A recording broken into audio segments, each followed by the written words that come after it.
Hello, everyone. Bad Tempered Badger here, and I'm here today with someone listed as Anscar, but it's not Anscar, it's Growly. It is. Although Anscar is there, I can see his arm. Legs. No, legs? Excellent. Those are his sexy legs. I think they're sexy anyway. Well, that is a definitely a benefit. And if I turn... Yeah, no, you can't quite see his bum, so... Well, that's all right, then. I'm sure he's probably happy about that. Well, I'm hoping anyone who wants to will come and join us. Just a second. Come and join us. Lavender Lady's in there, I see, and Robert X, and we've got Critical Cripple, and Linda Nelson, and Morton Nelson, and Doc is in there. Doc Fearsome, I see him. I see you. All right, so I should probably get the, do the business part before we get into the other parts. So, we are currently doing a fundraiser for the Odinsons because of everything has gone terribly wrong. It's definitely been not one of our smoother years. So, as I understand it, you've been in and out of hospital with all kinds of issues, and we're trying to move somewhere that would be cheaper to live in order to deal with that. And now the car is borked, so you can't even do that. Nope. Started out this year with having a minor heart attack, which they couldn't figure out why I had it. They still haven't figured out why I had it, because apparently when they did the angio, totally cleaned the arteries and veins. There's nothing there. Passed my stress test. I don't have high cholesterol. There's nothing really wrong, but I keep having chest pains. And that's troubling, definitely. Yeah. So they keep throwing meds at me like I'm a giddy pig. Well, that didn't work. Try these. That didn't work. Try these. Oh, those don't work with you? They do bad things to you? Oh, okay. Well, here, try these ones. So that's been going on. And because of we had emergency Medi-Cal, and then they told us that we would be getting it. They filed for permanent Medi-Cal. And I didn't find out that we had been denied until the day I was in the hospital from work with chest pains. And I was just going to go back to work and say, fuck it, I'll live or die, because I can't afford to put the family further under than what I have. I mean, just stepping inside the ambulance, just stepping into the ambulance was over $2,000. Oh, great. Just getting in the ambulance. Then that is just what you need. The fees for being in the emergency room, and then they convinced me to stay overnight for observation. So... And that's just the stress of the cost mounting up isn't going to help the health problems by itself. No. So there's all of that. And thankfully, everybody here came together and convinced us to put up a GoFundMe. And we got enough to basically get everybody to calm down as far as the bill collectors were concerned. And we got a payment arrangement for everything. And that was awesome. And we've been making our payments. And so it's not gone, but it's being handled. Mm-hmm. But then we are still going to move in with Snail in Wisconsin. There's jobs out there, but it's a very rural area, and you have to have a car to get anywhere. There is, It's not that they don't have good public transportation. They don't have any public transportation. I understand that definitely. I grew up in a small village, or near a small village, where buses were very infrequent. They did exist, but they never lined up with any other buses that you would need to get to go anywhere else. So if I had to get somewhere from that village, I had to walk between 40 minutes and an hour to the nearest town in order to get on a bus to go anywhere. Fun. They made sure you got your cardio. So the weekend of one of our holidays here in the U.S., it was a Saturday of Labor Day. I come home from work and I see lights and police cars right where we had parked our car on the street where we're supposed to park it. And I go walking down there going, what the fuck? That is like right where we park our car. And they are towing cars, and I see our car, and it is munched. And in the little stretch between driveway to driveway, there were 5 cars parked. Ours was third right in the middle. Mm-hmm.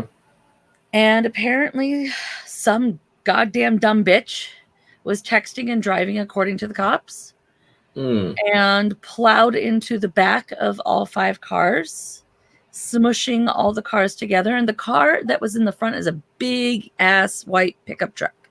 And that one had enough force from the back to push that one forward like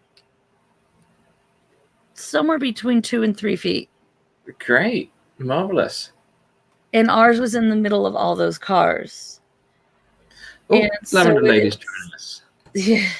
Whoa. Hey. That's terrible. Give me a sec. That's much better. Yeah, just when it does that 3 vertical strips, it looks like shit. Just squeeze you all in. I switched over to the other machine and I started a pot of coffee because I unfortunately was out of coffee. Not a good thing. That's a crime. Yes. Well, now I've got 2 people. I'm just going to nip to the facilities if you don't mind. So be right back. Right ahead. So now the car is severely munched. The front end is pretty banged up. It's shoved the paneling. While the paneling is not damaged, it's shoved the paneling backwards so that the side passenger door doesn't really open. Oh, great. We don't know if it's jostled or damaged the computer, but it's done one of the two. So now the keyless entry and ignition don't work properly at all. The heater runs constantly, occasionally getting blasted with air conditioning, but it does run constantly. The back end is pretty well munched, and the back hatch it's not just bent, it's broken. It's dented in. You cannot open it. And I didn't realize the back end hatch isn't even metal. It's fiberglass. So it can't even, like, the dents can't be knocked out. It has to be replaced because it's broken. Ay, caramba. So the car is we can't just afford to sell the car and buy a new car because this car is completely paid off, still under factory warranty. The drivetrain is still under factory warranty. There's a bunch of stuff that's still under factory. It doesn't cover accidents.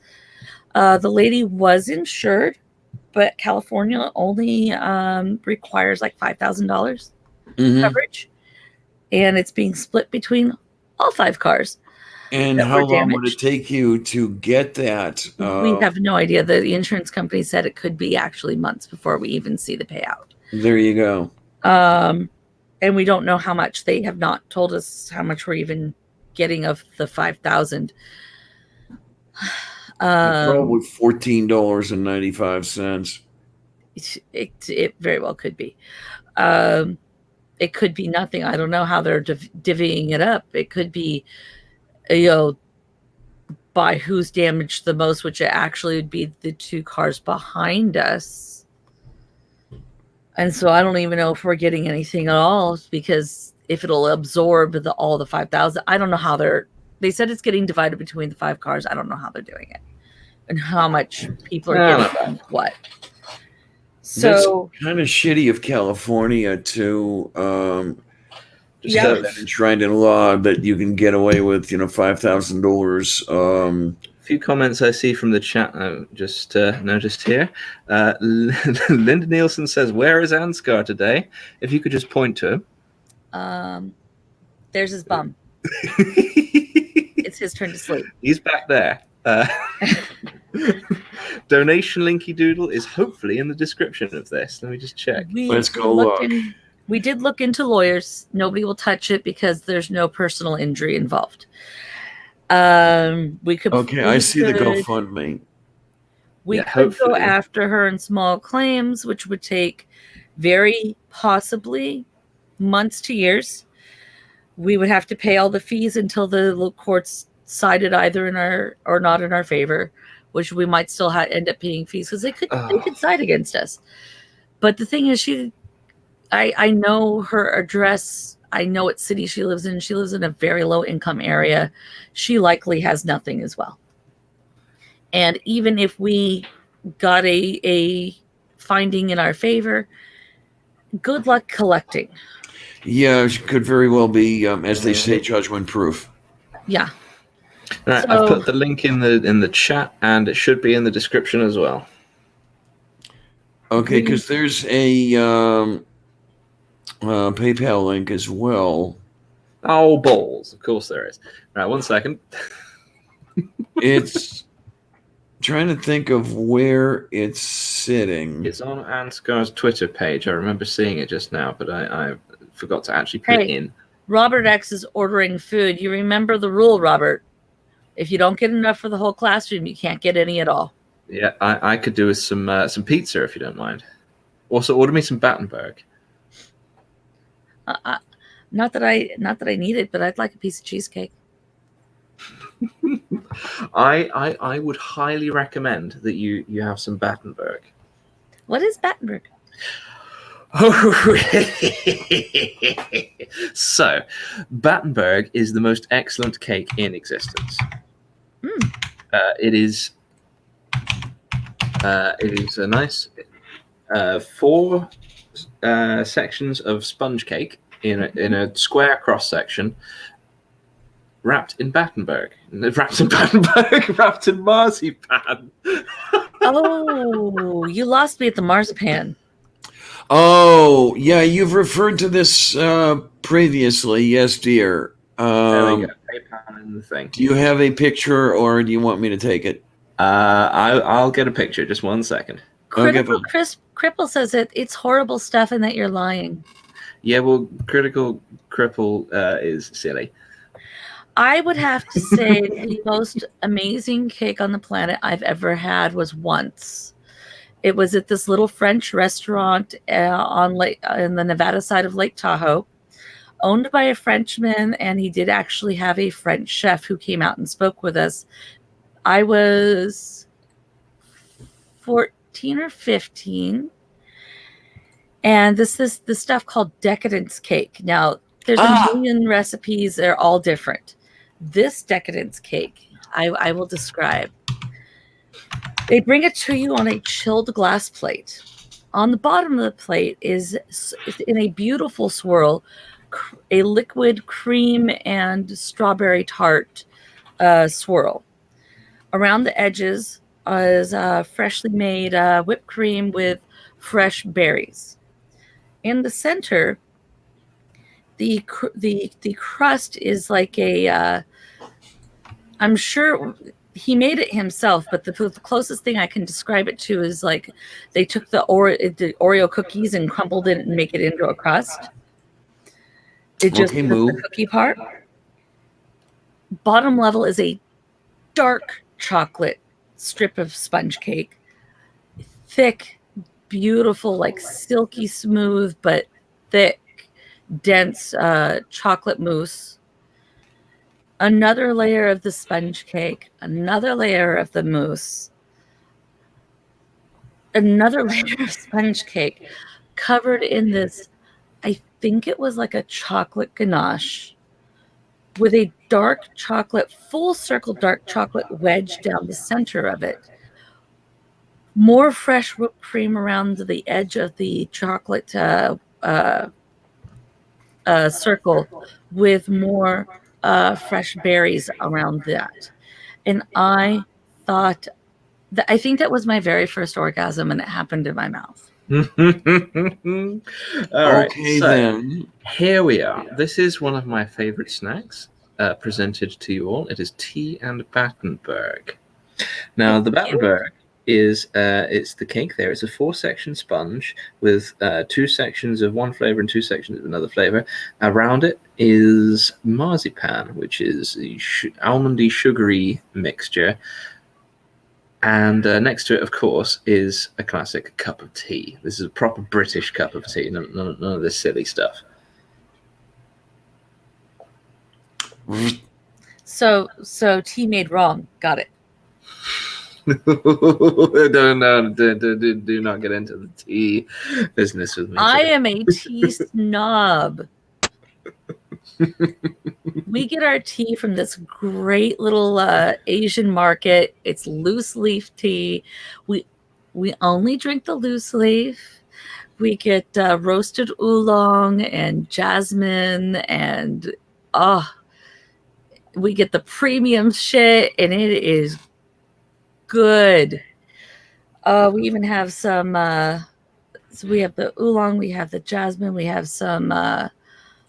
My brain is not on. I'm drinking my husband's coffee. I'm going to have to make him more because it's just not enough coffee yet. Also, coffee snobs. Do not drink. So wait. You each have your own coffee? Well, I made him a cup and then I made me a cup. Oh, you make it by the cup. Okay. Yeah, I grind the beans and I put it in. We have this little bronze drip cone. And I put it over the cups, and I boil my water in my little Turkish copper teapot, and I hand pour the water over our little cones, and I make our cups. So technically, we could have different flavors of coffee if we wanted. Okay, because I'll make 35 cups at a time. We did have a giant percolator next to the computer that we would make coffee like that for a while.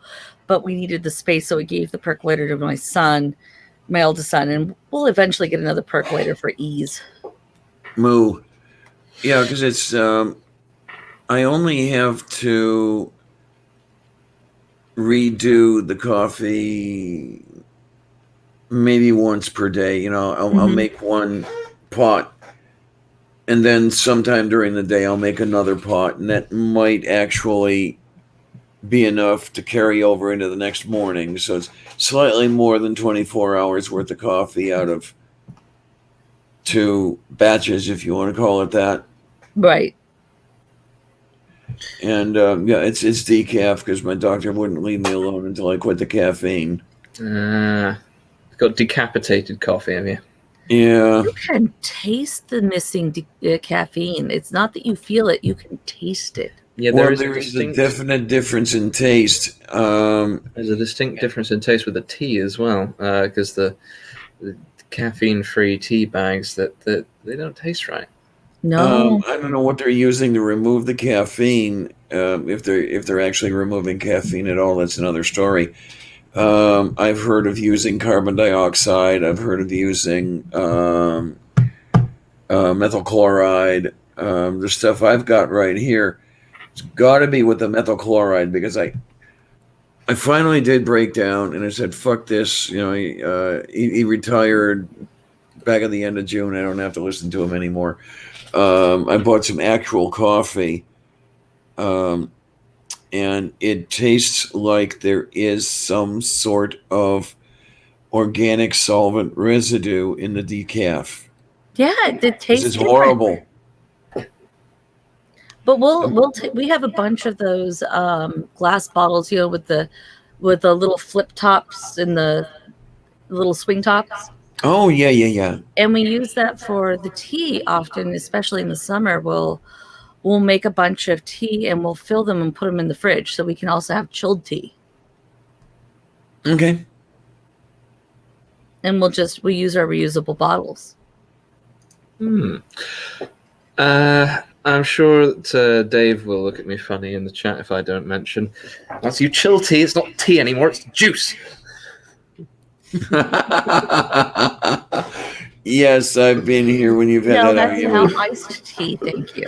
Yeah, we've had this. We've had this back and forth quite a few times in relation to my tea preferences lately. Anyway, so unless you are squeezing the leaves and getting the juice from the leaves, it's not juice. If you are steeping the leaves, the act of steeping the leaves makes it tea.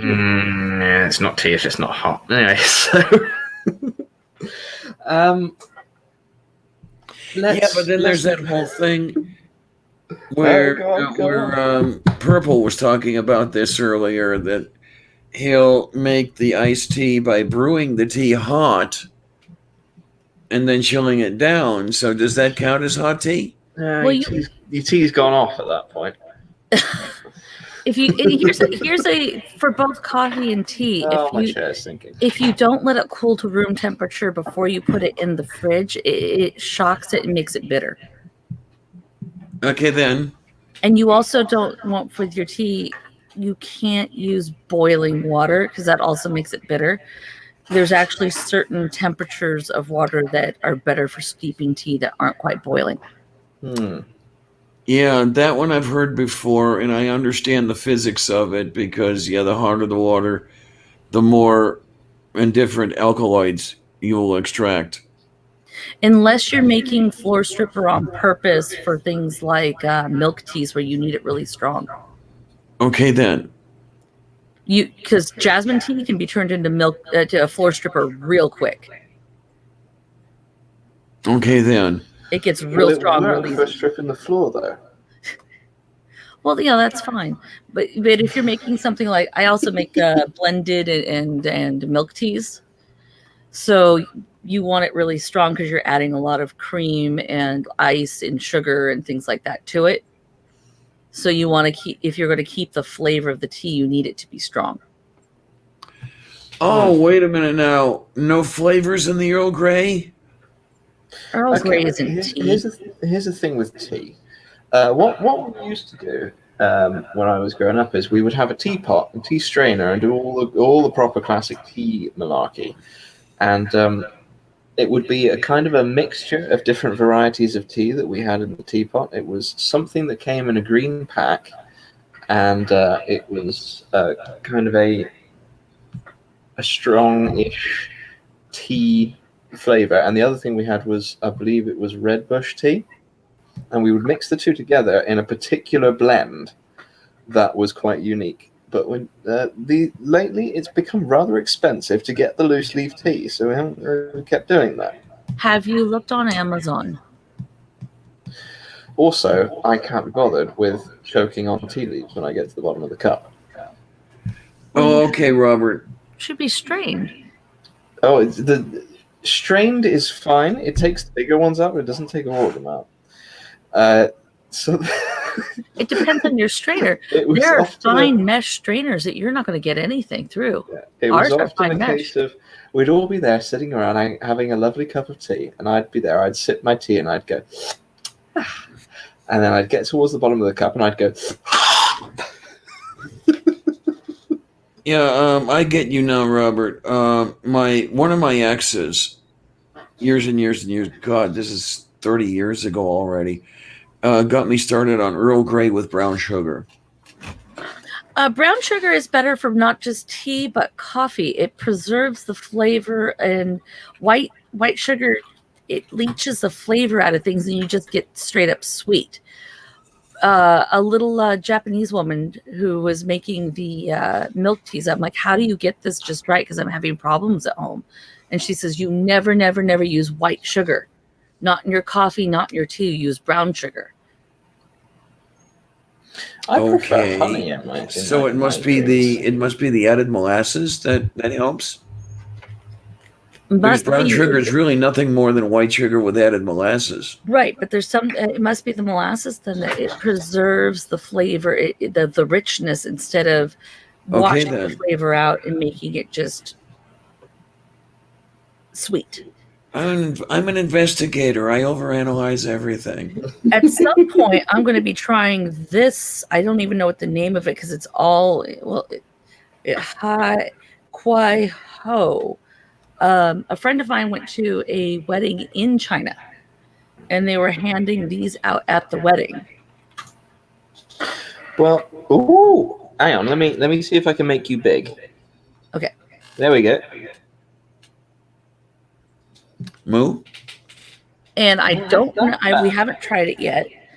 and I'm eager to try it, but I haven't even opened the sealed aluminum pack inside, so I don't even know what it smells like. But I've been waiting to try it, and I'm quite excited. We've been really busy and doing a lot of stuff, and I want to be able to sit down and just be mellow, and I like to be able to try new teas that way. I'm weird. Yeah, but we love you anyway.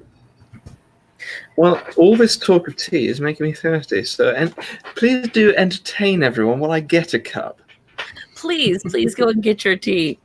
Let me entertain you, and we'll have a real good time. Yes, sir. I have a rather lovely, enormous Hufflepuff mug that needs to have tea in it right now, so I will be right back.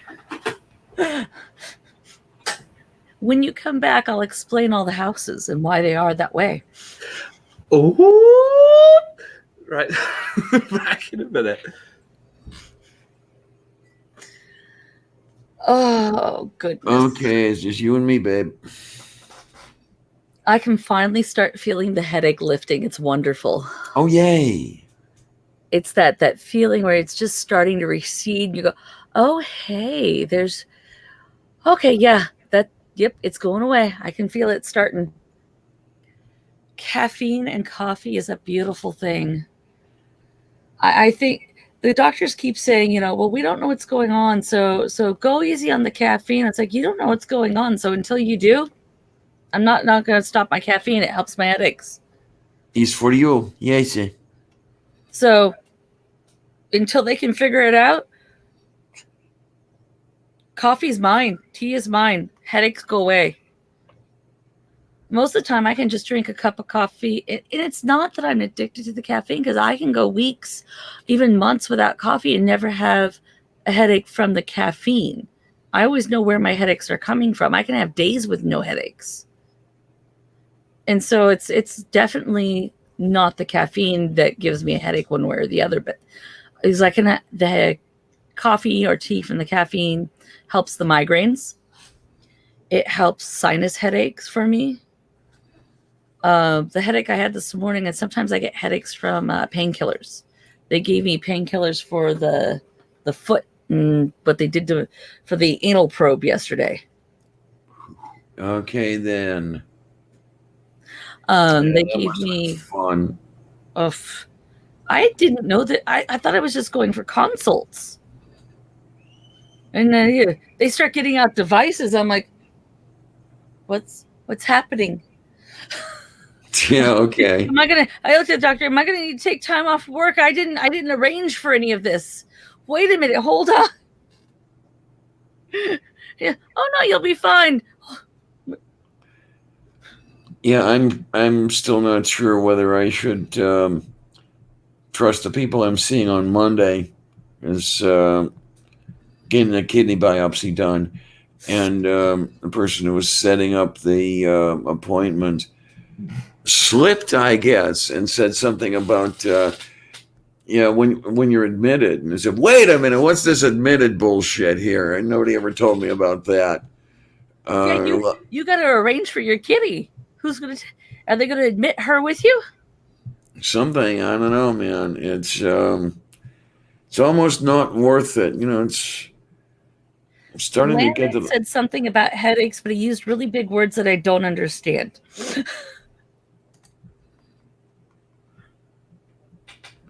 Oh, Lynn, okay. Which, by the way, hello, Landon, and welcome.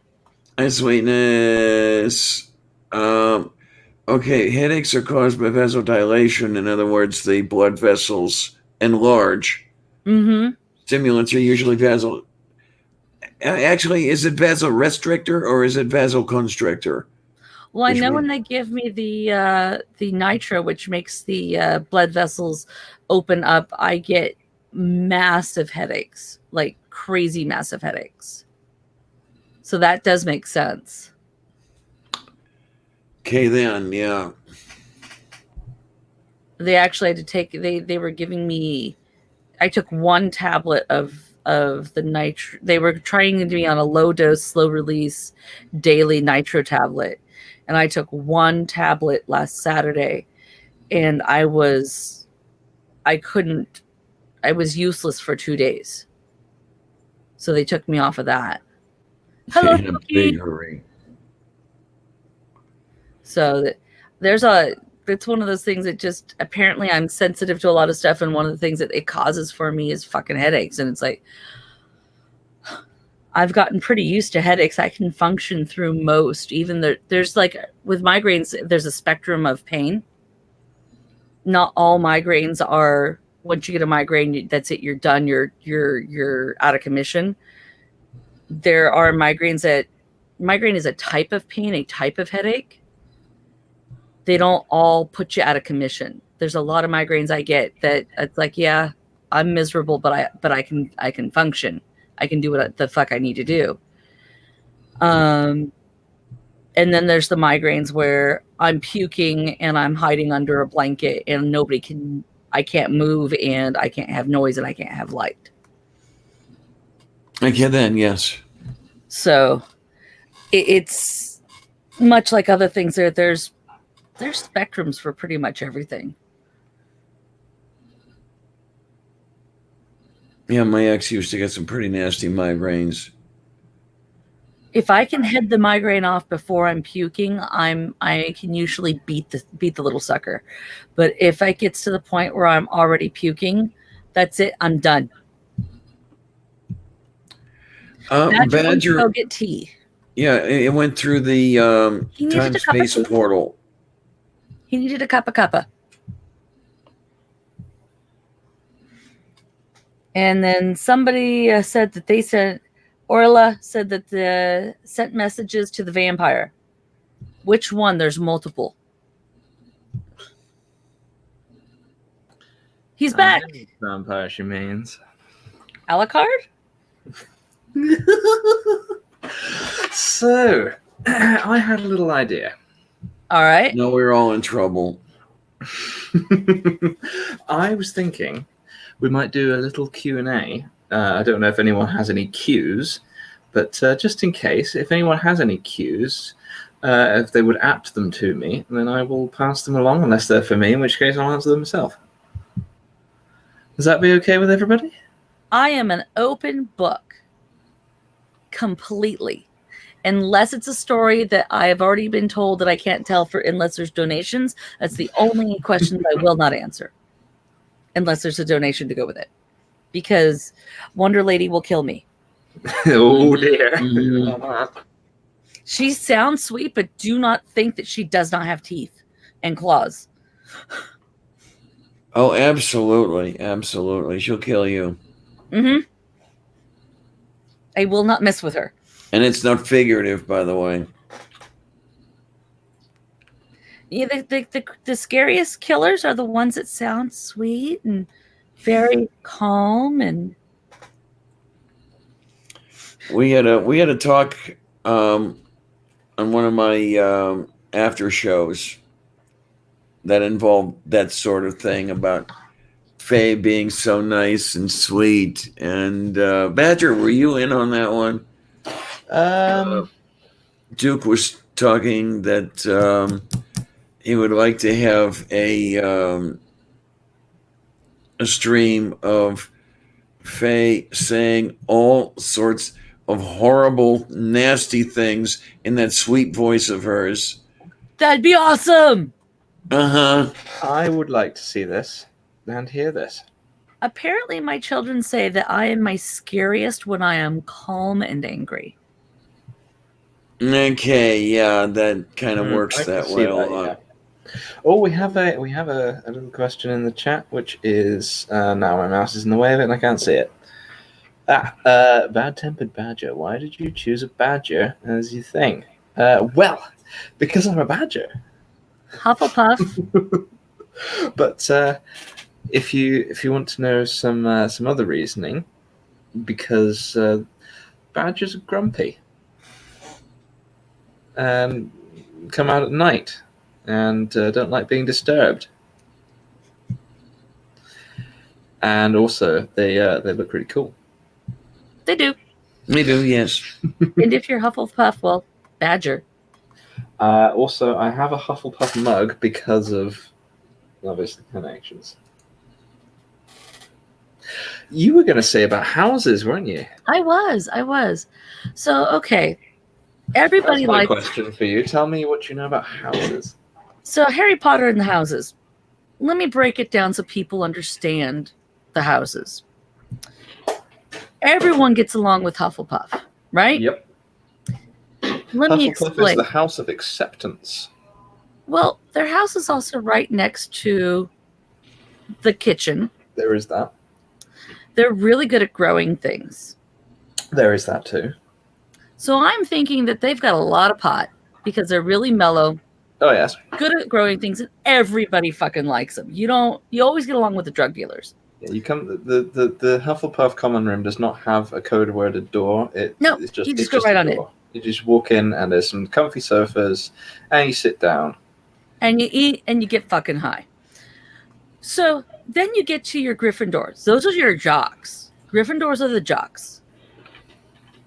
Yeah. I mean, everybody thinks, oh, Gryffindor is so great and everything. Did you not read the books? Did you not see what Harry Potter's dad was like? Yeah. Also, Harry He was a spends fucking dick jock. all day playing sports ball. Right, they're jocks. You get to the Ravenclaw. They're your snarky nerds. Mm-hmm. The nerds with backbone. They are all snark. Now, Slytherin gets a bad rap. Everybody goes, oh, they're evil and everything. They are not evil. They are corporate. They get shit done. That's how you break down the houses. Slytherin is determined. They get shit done. Whether or not people get in the way, well, they're gonna take care of that because they have a goal. I think we have in my roleplay group. I think we have the full selection of houses actually. I sorted on multiple different sites as Ravenclaw. I've always sorted as Ravenclaw. See, I represent the Hufflepuff. My friend Dave, we reckon, is the Slytherin because he's a dickhead. Well, then he's probably not Slytherin. He's probably Gryffindor. Yeah, I don't think he'd be the Gryffindor kind of dickhead. Oh, okay. Well, I'm not sure. He wavers between them in my head. But he's a dickhead, is the point I'm getting at here. And we've got a couple of Ravenclaws who are my author friends. Nice. I just want to, if anybody else is Ravenclaw, I want to remind them of something. A large group of crows or ravens is not a flock. It is a murder. Birds of a feather murder together. Do you see that picture of it's two crows sitting on a fence, and one is kind of sidling up towards the other? The picture is titled "Attempted Murder." Yes. Love it. Have you seen the video of the Australian crows, the black and white Australian crows? There's like 3 or 4 of them egging on these 2 cats to fight. They're like sitting there and they're like picking at the cats, but they're able to do it in a way that the cats think it's the other cat. And the cats are fighting. And they're just sitting there around watching them. And then the cats will start to calm down. And they look like they're going to break up. And the crows get them to go again. And it's like, no, you're not done. You got a few more rounds. We got money on this shit.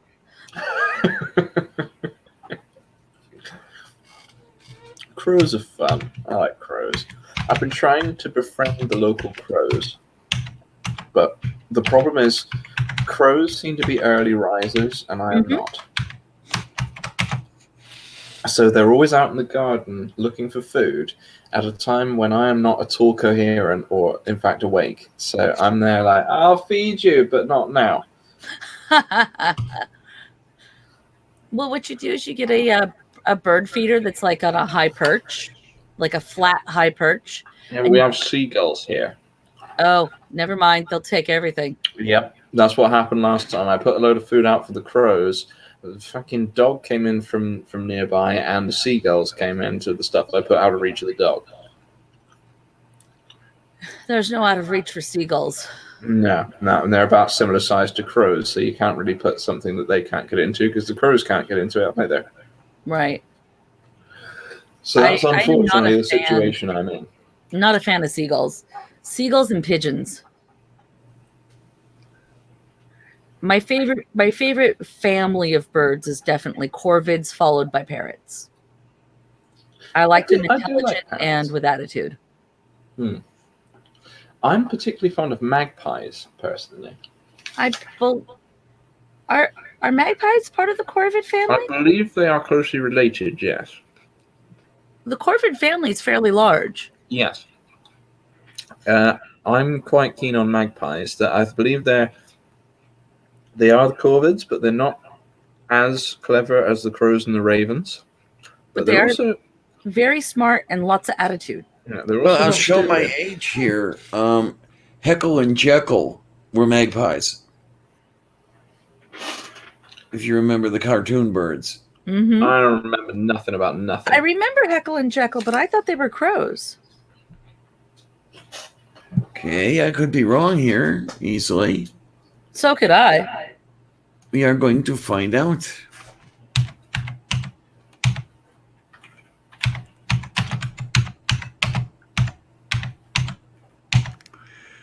Okay, alrighty. I should really check the rest of the thing to see if. Okay. Heckle and Jekyll from Phone of All Knowledge here are post-war animated cartoon characters created by Paul Terry, originally produced at his own Terry Toons animation studio and released through 20th Century Fox. The characters are a pair of identical anthropomorphic yellow-billed magpies. Okay. Both were voiced at different times by Sid Raymond, 1946 to 1947, Ned Sparks, 1947 to 1951, Roy Halley, 1951 to 1961, Dayton Allen, 1956 to 1966, and Frank Welker, 1979. While in the plot for Curbside, Heckle was voiced by Toby Huss, and Jekyll was voiced by comedian Bobcat Goldthwait. Okay. Interesting. Okay, here's a question that's come up in the chat. Question for Bad Tempered Badger. I think that might be me. I think What type of conditioner do you use to keep your fur so lustrous and soft? Well, let me tell you, I use whatever is on special offer down the shop. I thought it was the tears of children. That too. Oh, look. I'll tell you actually. I use a brand of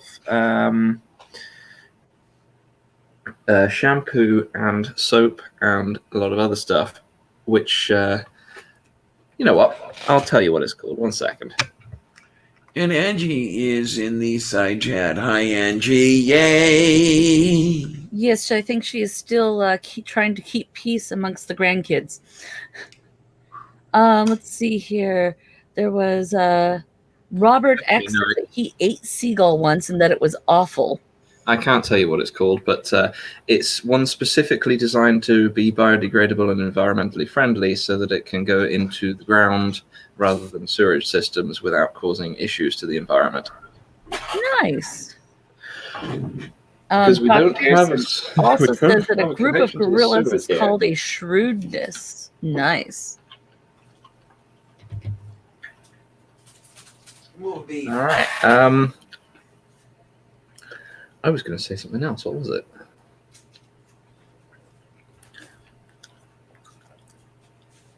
I don't know. No, neither do I. Well, let me ask you a little question. I see you have a very fine white streak going on there. Yep. I assume that's deliberate. It is actually my own. I started going white at 19. Mm-hmm. So there's a lot of white in there, actually. Excellent. It's not fully white, so once it goes fully white, I'd consider letting it all grow out. Mm-hmm. But where I work, they won't let us have any fun with our hair. I work at a major theme park, and they won't let us have any fun. You can't have fun colors and things like that. It has to be natural colors. So I have always loved Lily Munster. And her earliest stuff, she only had 1 streak. She had 2 streaks later. when there's more white, I'll go for the 2 streaks. But this is my fuck you to my job, so that I can have fun hair and they can't say anything to me because it's mine and it's all natural. I see. All right. Question for you then. When you move across the way to the other places, will you be moving jobs as well? Yeah. Required. So you might be able to get some more fun. Depending, yeah. I don't know how accepting the more rural areas would be to colored hair, but what I used to do is I was born a bright flaming redhead. It all fell out and came in the whitest toe blonde. I looked like a little Viking child. And never smiled either, so I looked like a little angry. They used to call me Stone Face, a little Viking child. It turned kind of a reddish, goldenish blonde until I had kids, and it went ugly, mousy brown. I never liked my hair regardless. So that's when I started dyeing it colors and went black eventually, and never. Once you go black, you don't go back.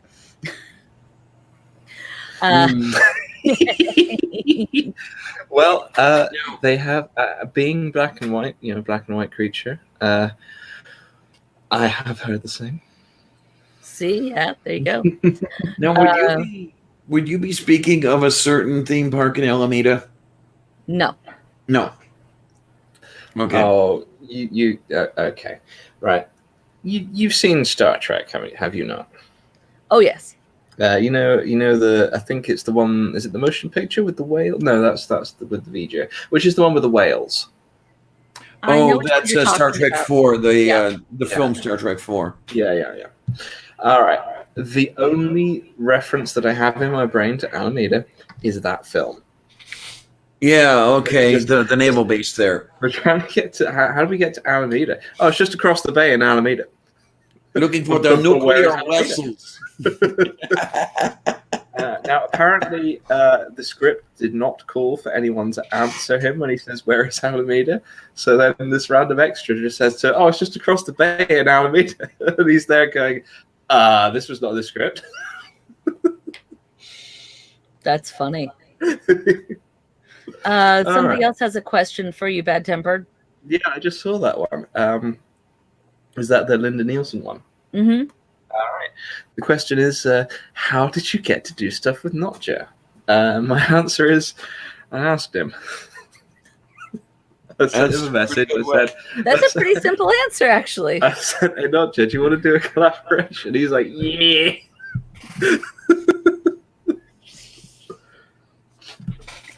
So yeah. Yeah, I think it was on Twitter. He'll whore himself out just about anywhere. That's why he has 3 times about 4 times the subscriptions I do. Yeah, what I actually do at the theme park, it sounds really fancy, but it's not.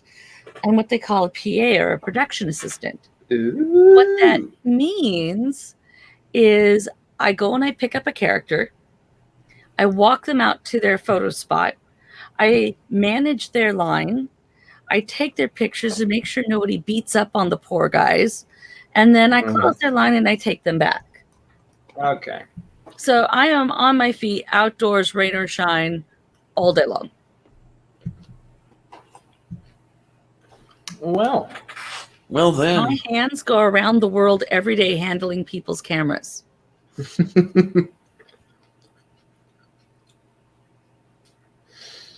And yeah, people actually intentionally beat up on the characters. It's fucking awful.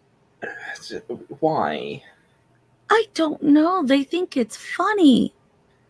I mean, I could understand if it was. I could understand if I was, I don't know, meeting the new Disney Star Wars knockoff characters, and I went to a theme park and there was like General Holdo there, and I could go over there and just like punch her right in the face and be like, "You're the worst thing about this film."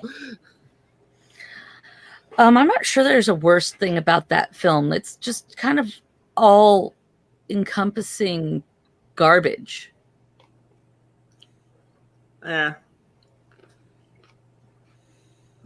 Well, no. Visually, a lot of it's really nice because there's a lot of visual effects people who've put a lot of work into it. and I think are probably a lot of them long-time Star Wars fans themselves, and really excited to be working on a Star Wars film. Unfortunately, the writing and it's awful. Let's get Kate in here. She'll tell us all about it. You know, I know this is kind of letting loose which theme park, but I work with a bunch of yellow Tic Tacs, Oh dear. and people think they're punching bags. The little Tic Tacs and Twinkies. Okay, actually, if it's what I think it is, I can see why they'd get beaten up. Yeah, but it's not. You think about all the different characters that are at that theme park, and there's some that's like, why would you hit them? But they do. We've had people like punch the dinosaurs and all kinds of stuff. Dinosaurs? Are you mad? Punch the dinosaurs. We do have a couple. We have two princesses at the park, and they've been. We've had people grope them, and believe it or not, it's weird. All of our female characters, all of them that are like face characters, Yeah. the most groping they get groped by aren't men. It's Chinese women. Okay. They're fascinated by large breasts. Fascinated. Okay, yeah, I can And see. I've gotten groped by them. Like people, they'll have groups of Chinese tour groups. The women will come over. They will surround me. Oh, picture, please, picture. Sisia, picture. And I will get, they'll put their hands around me like they're going to like hug me in the picture. And they will full on grope you. They want to know if those are real. All right, that would. It's hilarious. It's like it's an interesting cultural interaction there going on. I've had some. You just see so many cultures. I've had some very interesting reactions that are definitely cultural based, both good and bad, and they're not. They really don't. The Chinese, the little ladies, they really don't mean to be offensive. A lot of the girls at the park get very upset by it, and it's like you realize it's all in good fun to them. They're very demonstrative people. Mm-hmm. They do it to each other if they thought something was funny. If someone had big boobs, they don't mean to be offensive. They think it's funny. You're being included in their culture. You're being included in their joke. Yeah. And so I just take it as the good humor in which they mean it. It's like, okay, that's surprising. Oh, I got groped at work. Okay, cool. Someone's feeling me up. All right, whatever. And I go about my day. And some people just go like, why aren't you mad? I'm like, there's no point in it. They didn't mean it that way. Now, if somebody came up and was sleazy and they groped me, I'd go get security and try to get them pitched. But that's not the case in this situation. Yeah. It's not the same kind of interaction at all. No, It's just a different way of perspective on things where people are much more touchy-feely. Right. The more Western cultures tend to be much more focused on personal space. Yeah. You know, I've had other reactions from people, and I've had good and bad reactions from the same cultures. Like I've had great interactions with different Middle Eastern and Muslim people who are just the sweetest, most wonderful people ever. Mm-hmm. And then I've had reactions where I've had men look at me and say, there's certain things where during certain parts of characters, things that like you have to back the guests up around the dinosaur because the dinosaur's like freaking out. So you have to back the guests up until its freak out is done because it's kind of a part of the photo op. There's like a little mini show involved. Mm-hmm. And I've had a Muslim man say, in my country, I would slap you. And I just smile and I'm like, in this country, you have to listen to me and back up, sir. It's for your safety. And I just have fun with it that he has to listen to me instead of getting offended. I've had another one when I told him, I'm sorry, sir, you can't smoke here. And he just looks at me, flicks his ashes at me, blows the cigarette smoke in my face and says, die, infidel bitch. Like, got it. No problem. Pick up How my long radio did it right in take front him of to him and be- call security. Yeah, Big how deal. long did it take to be ejected? He was not ejected, but the security did show up very quickly and force him to apologize to me, which was way better than having him ejected. I took great pleasure in that. Okay, because it would have humiliated him, wouldn't it? Right. Yeah. A lot of people just go to kick him out. No, don't kick him out. Force them to do what they're told. Get someone to learn something from the experience. Or at least make them miserable from it. Yeah, and that. Oh, my more Russ is satisfying. here. There goes the neighborhood. But the majority of the interactions are positive. Out of all the cultures, the majority of the interactions are amazing. I have a lot of coworkers who get very upset by the end of the day, and all they're talking about is all the negative interactions. It's like, it's human nature to focus on the negative. It's a deep psychological thing that you focus on the negative because that's a survival instinct. So somewhere deep down in your lizard brain, remember it so you can avoid it in future. Yeah. Right. And I'll do the same thing because it's natural, but I don't want to focus on that. So I remind them the same thing I remind myself is, hold on, just a minute, take a breath. How many people do you think walked through that gate today? And they'll go, well, I think park projection was like 21K. Okay. How many of those people did you have a good reaction with? A good interaction? And they'll stop and they'll think, and okay, how many people did you just have an interaction with and it wasn't bad or good? It was just an interaction. And they'll give me a huge number. How many people did you really have a bad reaction Oh, hang on, Angie. I'll take care of that. And it's like, it puts you back into, okay, it really wasn't that bad of a day. Yeah. That was a thing from when I used to work in customer service.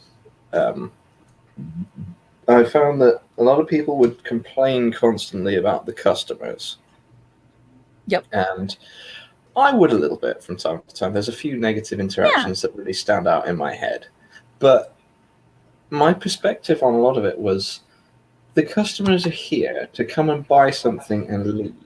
I'm both customer and staff in this. It was a retail environment. So, I'm both customer and staff in this shop. When I'm coming in to buy stuff, I'm frustrated because I can't find what I'm looking for. I need to be somewhere. I don't like being around people. So, I would go in and I might be a little terse with someone. So then when I'm there as staff, I understand that the person that I'm talking to isn't, they're not negative necessarily towards me. They're negative towards the entire, all the joined up circumstances that have made them miserable right now. Exactly. So for them to respond in a snappy way towards me, it's not that they're angry with me. It's just that I'm the person who is there right now and has caused them some small problem, that all the problems that have built up that they haven't been able to express over the last several hours have just come out their mouth. Exactly. Well, it's like, and I'm sure it's a similar mindset for employees across any theme park, and I hear it all the time, and it's a phrase, an idea that actually pisses me off when I hear it. It's like, oh, people check their brain at the gate. It's like, the guests are so stupid. Like, hold on right there. No, they're not. They're on vacation. Mm-hmm. They're coming to a theme park. This may be their first time ever in a theme park. You don't know. They don't know where things are, and they don't know how the thing works. They may be in a different country. They may not read the language. They may not speak the language. They may be in a different culture. They're being bombarded in a theme park. It's stimuli overload. Mm-hmm. There's It's music deliberately bad. constantly. There's noises. There's bright things in your face. There's people trying to sell you shit. Your family's pulling you in every different direction. Maybe you have kids that are driving you nuts. Maybe your spouse is making you want to murder. There's so much going on. And if you work there, that's your natural environment. You filter shit out. You know where everything is. They're not stupid. They're out of their element. Yeah, it'd be like trying to get somebody who it'd be like trying to get somebody who normally serves customers in a shop for a living and plonking them in front of a nuclear reactor and saying, "Work these controls." Exactly. They look at you going, "Excuse me, what? How? How does this work? You're stupid. Get out of here." Now, the flip side to all of this in my attitude is when I do get actual shitty customer service, I am their worst nightmare. I become the worst person you would ever want to run into anywhere in the customer service industry when I get bad customer service. I am the person that's like, gets very calm. I don't yell. I don't scream. I want to speak to your supervisor. No, not your lead. Mm-hmm. And they either get on the phone or they come up to me. Are you the supervisor? Are you the store manager in charge right now for the entire store? Oh, you're a department manager? I'm sorry, that's not who I asked to speak to. Mm-hmm.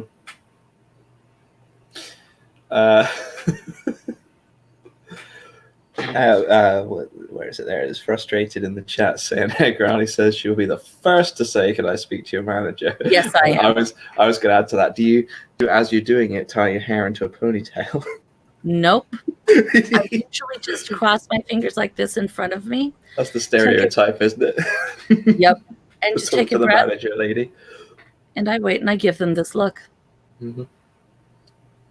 I'll wait. I'm patient.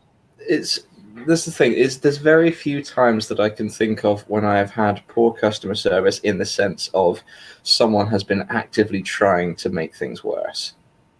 You know, I'll walk into like a shop or a theme park or wherever it is I happen to be.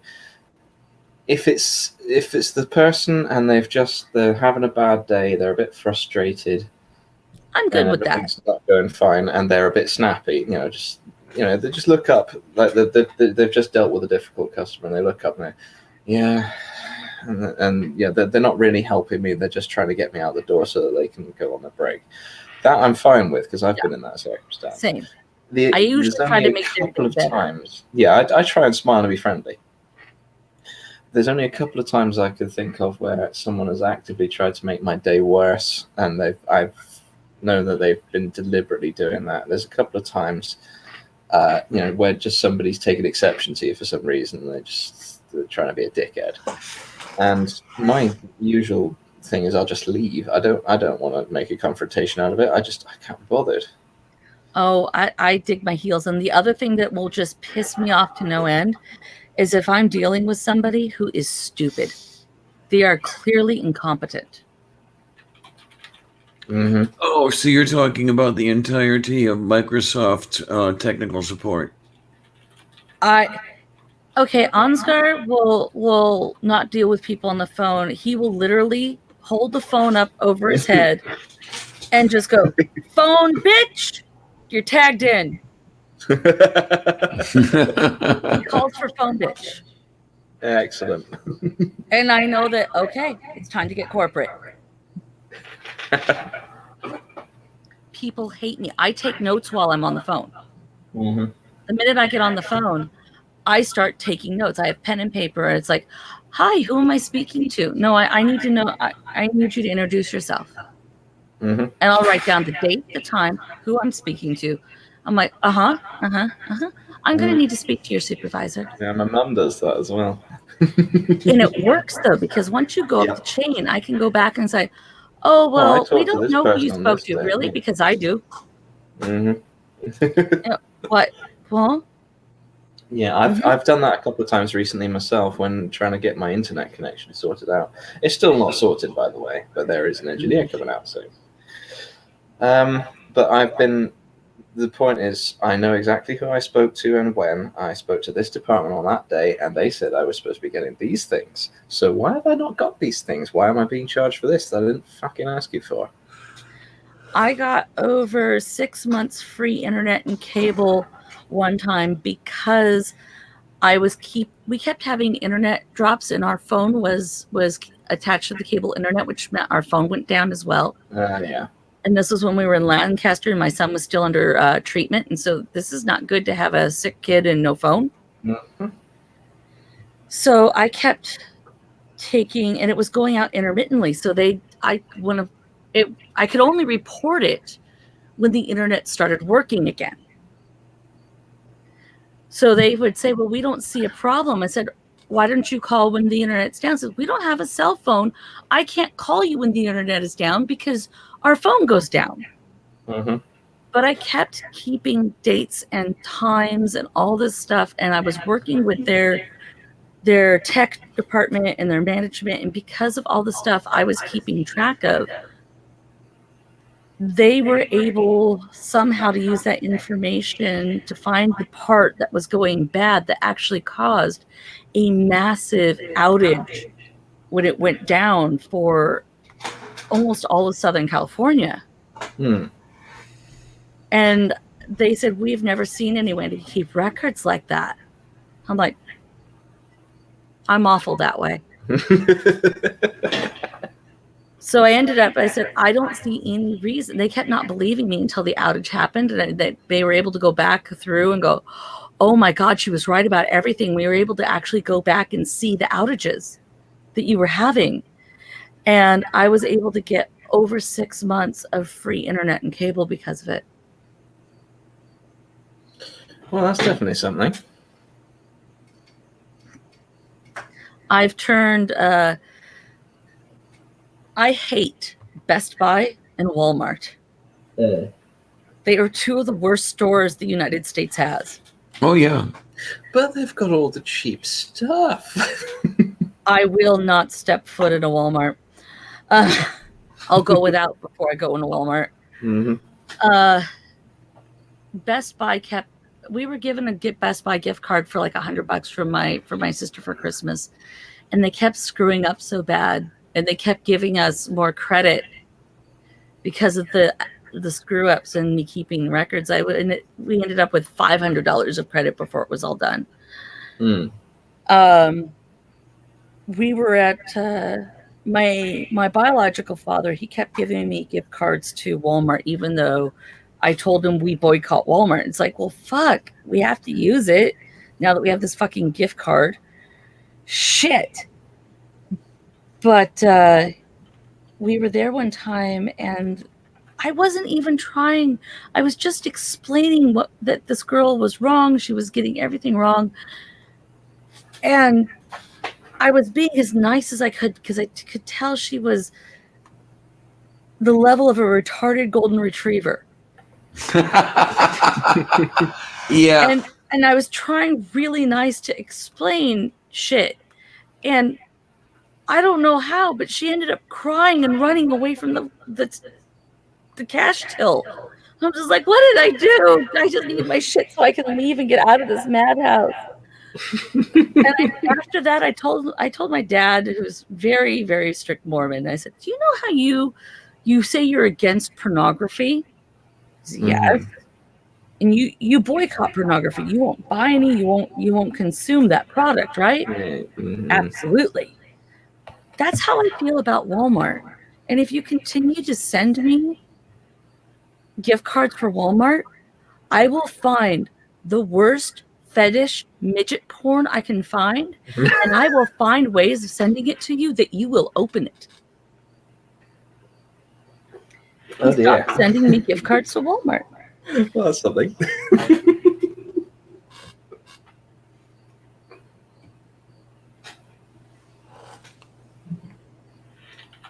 Well, then. Oh, yeah. Any questions for any of the rest of us? I mean, you can ask me literally anything as long as it's not one of the stories I promised to that have to be for donations. Mm-hmm. Absolutely anything. Well, Let's see what we got in the chat. Oh, no, I had a question for you, actually, but I need to check something. Okay. Have you ever heard of the YouTuber Camelot331? No. He is a former GameStop chap who basically has been spilling all of the company's secrets about how terrible they are. And also has links to Walmart, Oh, shit. I think. And has been talking a lot about how terrible they are as well. I recommend. There's all kinds of very interesting stuff about how corporate retail works, particularly in those specific American stores. I would not be surprised by a single one of the stories. If you could DM me so I don't forget it, that would be awesome. Yeah, I'll try and do that in a minute. Because my memory is a piece of shit. Same. No. Damn cat. Yeah, you. Damn cat over there. Oh, we were in a GameStop one time and we pissed them off. Uh-oh. We were shopping and the GameStop guy was obviously a Nintendo fanboy. Mm-hmm. And there was this parent in there and she was trying to figure out, she knew her kid wanted a console. And he had mentioned the Xbox. And this is when Xbox was really the best console on the market. All right. And the Wii had just pretty much come out. And the Wii was a piece of Wii. Mm-hmm. And he was trying to sell her on this Wii. Oh my God. And we were just like, you're a dick, dude. This kid is going to get something that he is going to hate. Mm. So we started going, actually, we disagree. We think the Xbox is better because of A, B, C, D, E, F, G.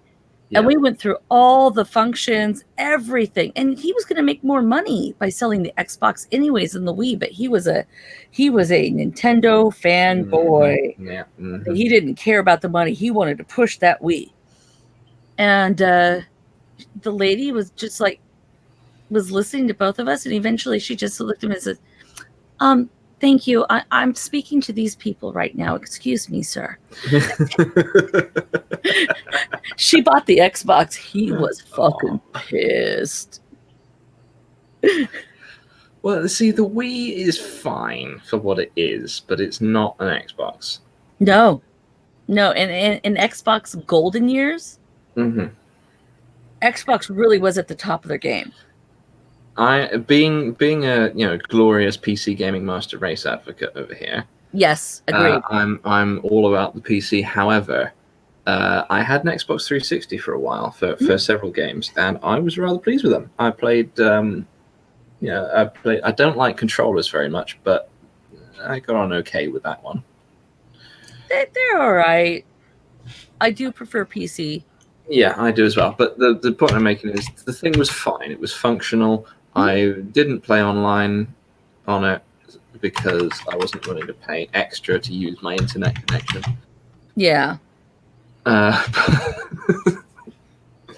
Anyway. They're oh, wait, new question. Yep, I've just seen that one. For everyone, happiest childhood memory? Oh.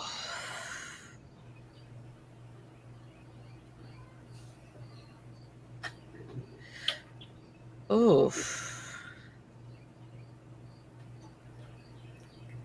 Oh, that's hard. That's the thing. A lot of mine just kind of blend into each other. I'm just trying to find one. I know the feeling. They're not called Tales from the Dark Farm for no reason. All right, let me see what I can think of. Okay, I got one. Bad Hair says, "Have the USA changed to daylight saving times yet?" Bad temper badger. How the fuck am I supposed to know? No. We haven't. US people. And only parts of the US use it. Not all of the US uses it. Yeah.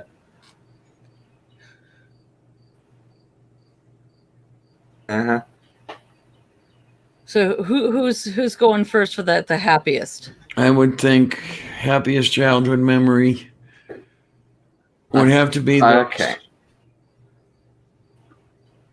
I think Lavender's got one. Mm-hmm. Would have to be those times that I would spend at my grandparents' cottage on Kelly's Island. It's an island in Lake Erie on the western end. Pretty much due Sounds north of Marblehead. Say again? Sounds beautiful. Everything you said just sounds beautiful. It was. It really was. It's gone. It's not what it once was. It's been built up a little bit, and there are things like streetlights, which ruin the dark skies.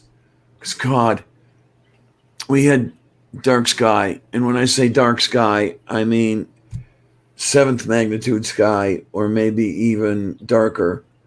When on the night of the new moon, with a clear sky, you would look for horizon to horizon. There was nothing but stars. The entire Milky Way splayed out for all, across the heavens. I'd stand there. I'd look up,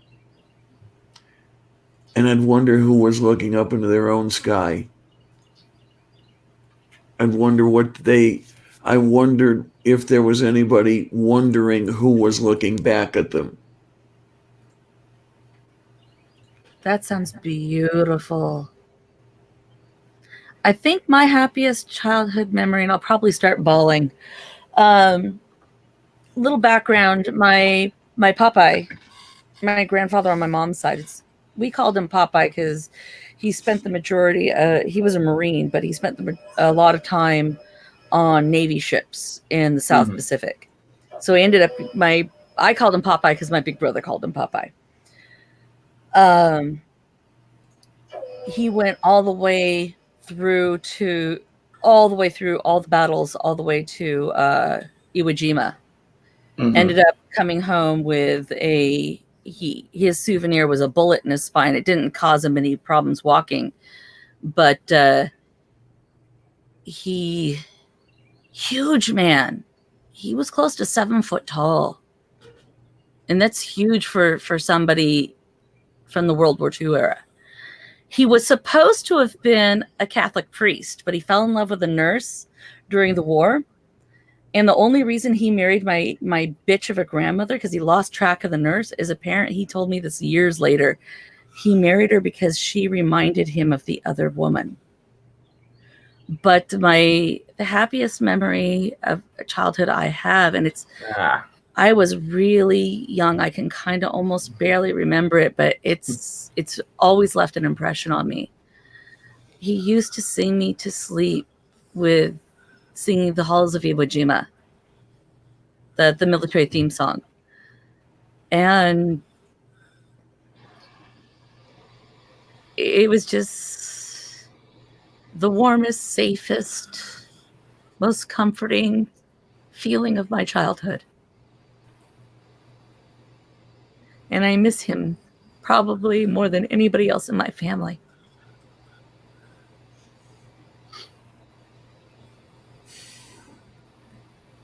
Your turn, Badge.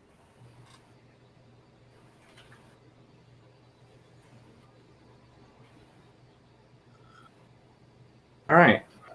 I'm going to go with, I used to very much enjoy going out by myself. Time by myself. Getting away from all the pressures that were put on me by being around people. So I'd go out onto the moors and I'd just wander around at night, and I'd lose myself in my own little world. That's beautiful. I used to hang out in cemeteries because they're beautiful and they're quiet and there's nobody there. And I used to take paper with me sometimes and make rubbings. Like some of the gravestones have really pretty artwork in the gravestones. And I used to make rubbings of the artwork, and it would creep my parents out. I mean, like bad. So I started adding in people's names and dates. I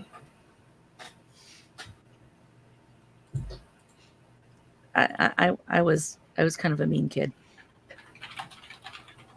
My stepmother also had really bad asthma that was triggered by her allergies.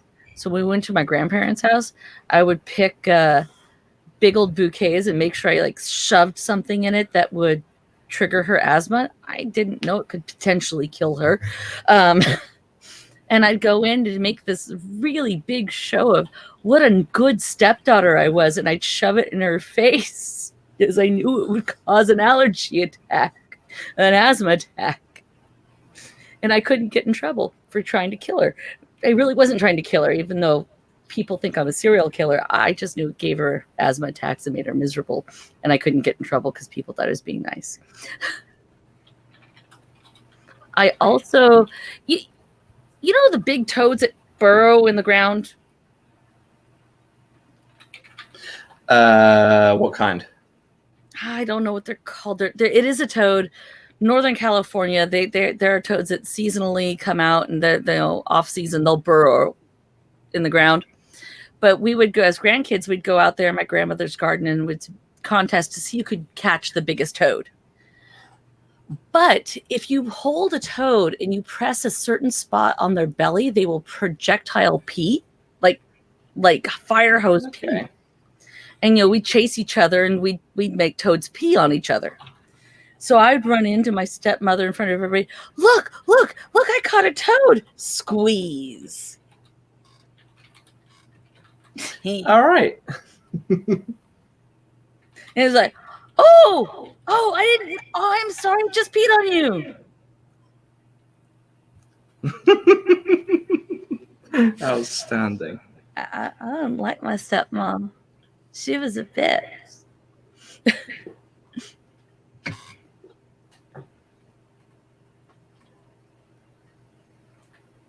Let's see if we got any other questions. I'm looking. Let's see.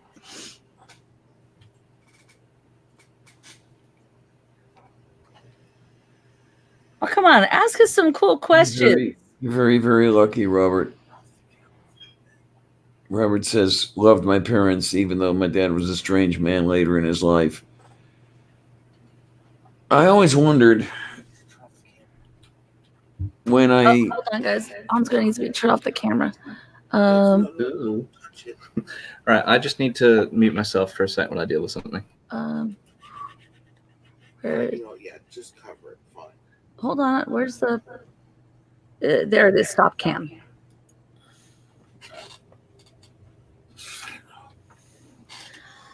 I try to find the humor in all the shit that happened to me as a kid, and now I can pretty much laugh at pretty much any of it, because then I'm laughing at the people who did it. And I like laughing at them. Making fun of them, I find to be very cathartic. Oh, you're lucky in that respect. It used to really get to me, and it used to be very bothered by it. It used to really weigh on me. And I used to be very angry and very hurt. And now I don't think you have to forgive people. I really don't. There's certain things that I just don't think it's necessary. But I'm not angry or furious at them anymore. I nothing them. Yeah. I think that's far worse than for them than anything else, is being able to just simply nothing someone. Well, the opposite of love is not hate. The opposite of love is indifference. Yeah. And I have not got to that point, unfortunately. I'd like to be there. Just hasn't happened yet. Well, there are very few people who have ever lived while I've been alive that I've truly hated. I can think of two. I am with you there that there are some people now that I'm still at that point. My ex-husband being one of them. Yeah, I would wonder when I was younger, when the time came that they would die, what would I feel? Would I feel grief or would I feel relief? Actually, I felt exhilaration. Yeah.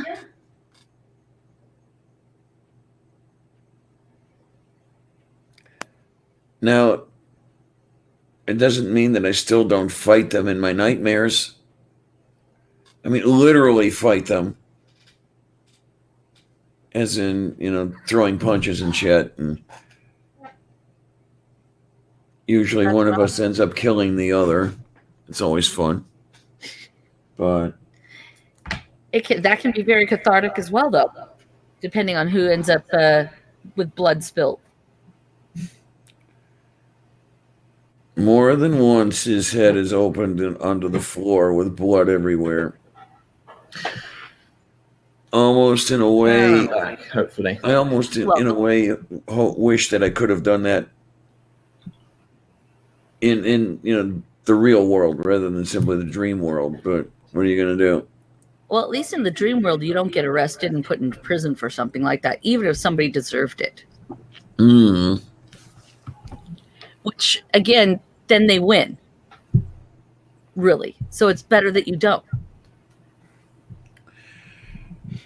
I would have to wonder, because things came very close at times to a point where I would have to defend my life.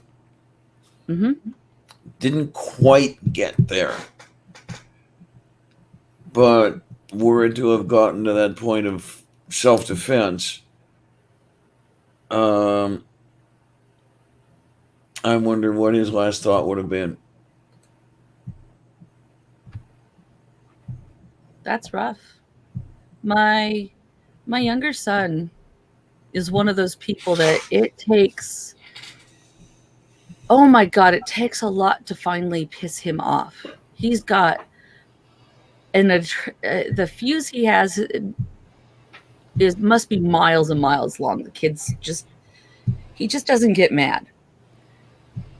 Once you finally get to the point of pissing him off, though, that's it. It's done. You're written off. Getting forgiveness from him is incredibly difficult. And it came to a point with his dad one time that they got into a physical fight. I mean, this kid, he's weird. Okay, all my kids are weird. I have weird kids. He likes enclosed places. He finds them comforting. So he spends a lot of time under his bed. Okay. Right now he's living in the closet, the walk-in closet in his brother's in his room. That's his room. He wanted his own room. He couldn't get his own room. They wouldn't let him live under the stairs in the house that his dad bought, so he moved into the closet. Okay, like Bender. All right. Futurama. Weird kid. What can I say? But his dad started trying to pull him out one day from underneath the bunk bed and started hitting him in the head, apparently. And he beat the shit out of his dad with his he panicked. And he beat the shit out of his dad with his forehead because his dad was trying to restrain him.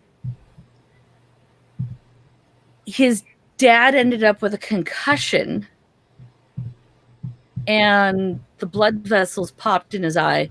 And even though his dad was the one who was trying to attack him first, when my kids called the cops on the fight on their dad, they arrested my son and took him in for observation, for psychological observation. Okay, then that must have been. They tried to, in a matter of about 8 hours of holding him overnight, diagnosing him as autistic. It takes more than that to diagnose somebody. Oh yeah. There's a battery of tests you have to go through by actual licensed psychologists, which was really funny because I forced the issue through court and a few other things and forced his dad to pay for it, this testing through his insurance, since he was the one who got him labeled. All right, I've just seen a thing in the chat there. Would anyone mind if I invite Frustrated Atheist for a little while? Absolutely. Bring him in. No, sorry, I'm not very talkative. I'm just dealing with something in the physical world that's taking up some of my attention. No problem. But the look on his father's face when we finally got the diagnosis of him not being on the spectrum, and he had to pay for all of it, that was beautiful. It's like, no, he just beat you in the face with his forehead because you're an asshole and you started it, and now your son hates you. Although now his dad is terrified of him, his son can get anything out of him now. He just walks through the hallway and just goes, "What?" And his dad will turn and walk away. His dad is the biggest pussy ever. And I find that most abusive people are. No, I do sometimes wonder, though, you know, when I'm speaking of the self-defense angle, the male slimy bastard made it clear that he considered it his right to kill an unruly child. Yes. While looking straight at me. Yes. So I have heard things like that out of my ex-husband. Say again? I've heard things like that from my ex-husband.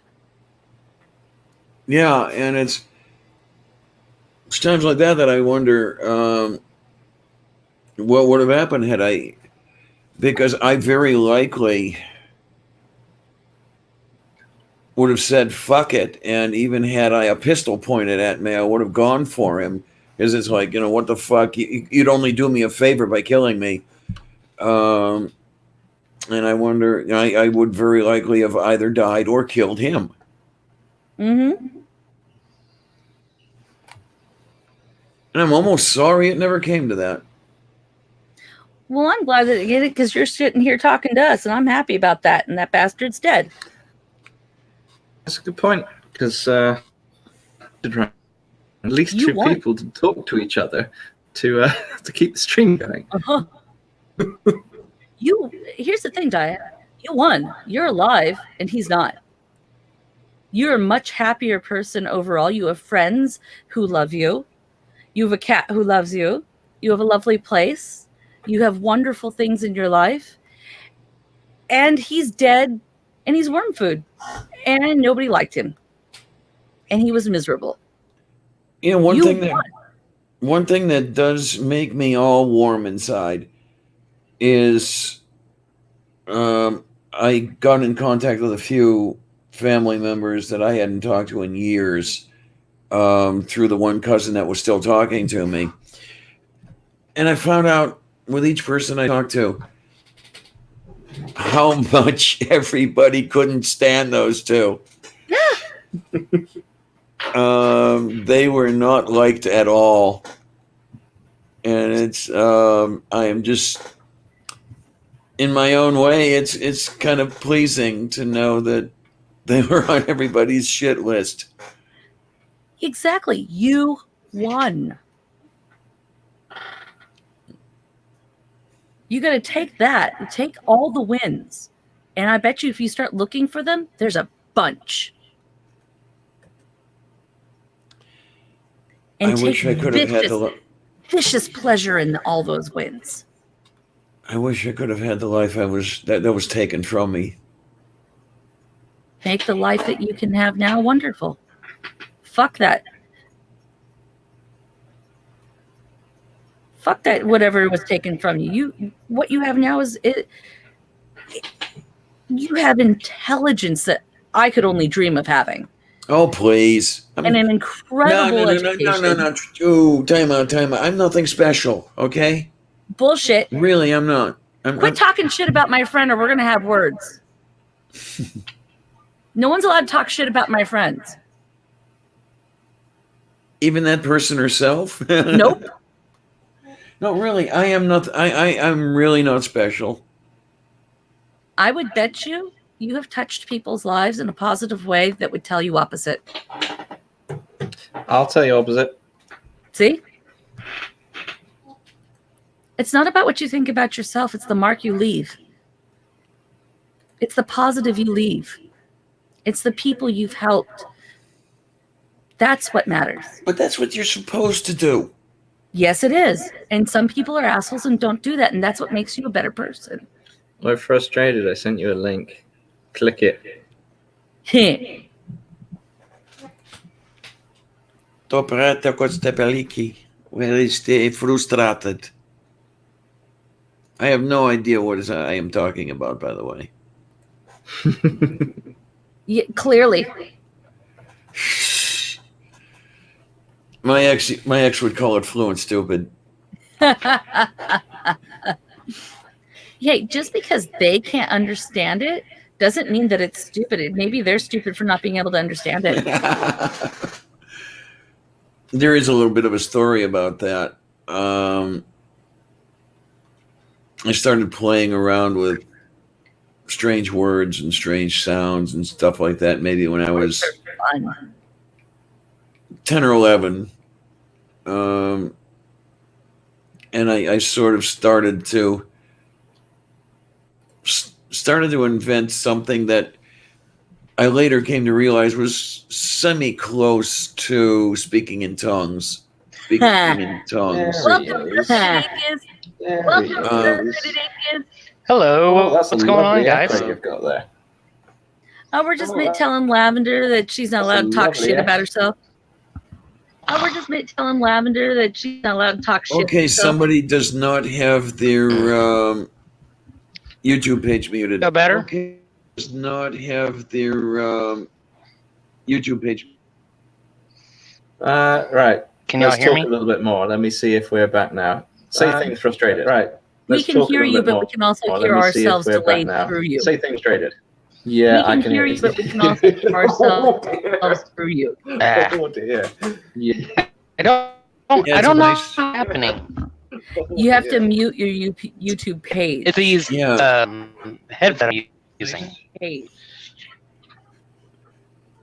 And then you just take the audio from Phones I'm the using. Apparently, it every single time. just take the audio from the it's still going. On the YouTube watch page, you find that little speaker or whatever that is. Or are you watching on a phone? In which case, I have no idea where you go. Hold on, I have to read something Morton said because he said we have to. All right. Idea where The you lavender go. lady, you had better shut up with that. You know we love you. Tough, but deal with it. Understand it or not. We need you here.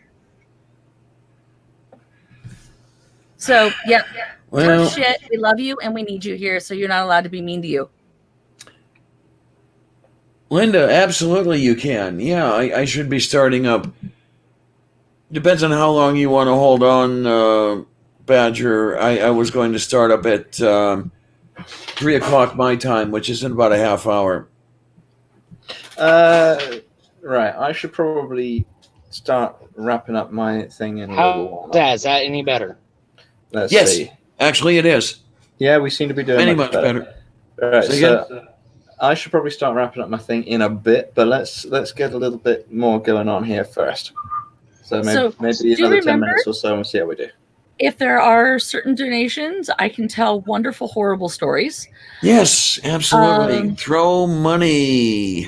And we will do crazy stunts at some point. And without donations, you can ask us all kinds of crazy, funny questions, anything you want. I am a completely open book, and I really mean that. Unless it's a story that I have to save, or Wonder Lady will kick my ass if I tell certain stories without donations. Some of those are behind donation blocks. Linda, I'm using Google Meet, which is the sort of enterprise version of Google Hangouts.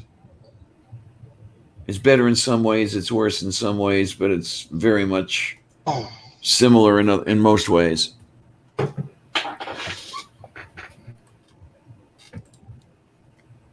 All right, so what words? What was it? What was it you wanted to come in on there frustrating? You having a stroke, Badger? Words are hard to use sometimes. Business. Thank you very much. You're sounding like Terry Schiavo, you know. Okay, so what was it you wanted to come in on frustrated? I do think of my child, Robert.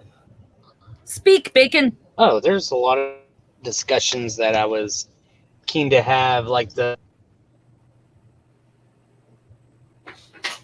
Heard now?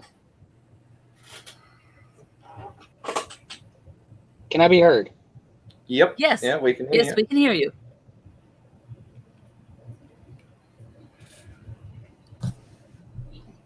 Okay, what do we got going Well, on it over seems here? like there's a large. I think you're cutting This in happened and out. time I get on stream.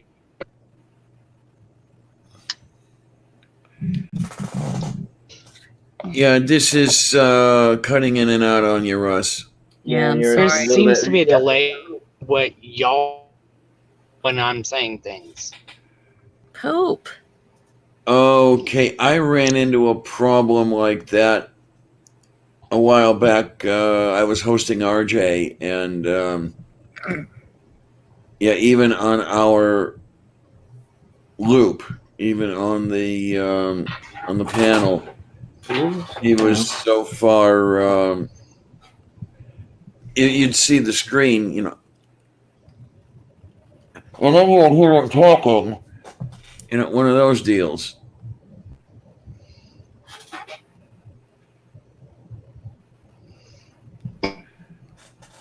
It's going to be fun. I'm going to be on all day today. Yay. And we deeply, deeply, deeply appreciate it. Hey, by the way, did you happen to go on Amazon and look up the cat butt magnets? No, I did not. Let me do that right now. Those are fun. All you got to put into the search bar is cat butt magnets. All right, I'll be right back. 1 second.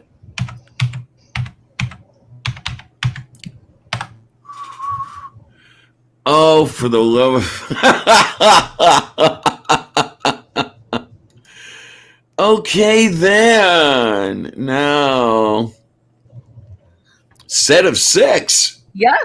For the low price of only $8.99 and free shipping, free returns, in stock. Add to cart or buy now. This is brilliant. I love it. I so dearly love it. So it's you need cat butts in your on your fridge.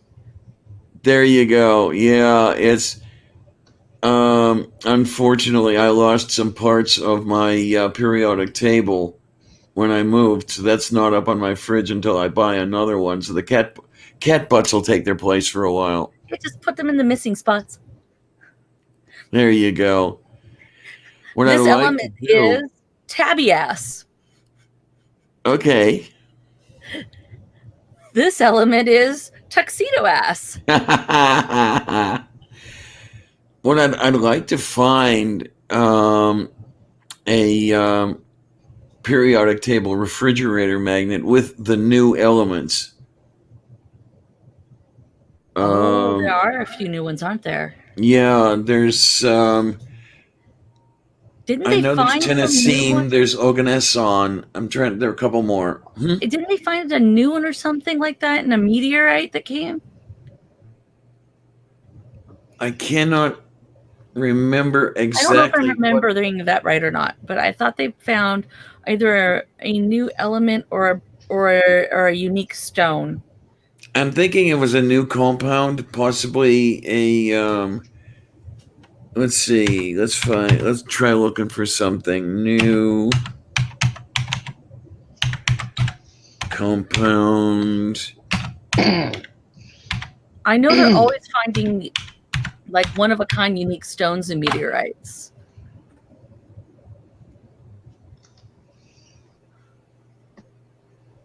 I wonder if we have something here in SciTech Daily.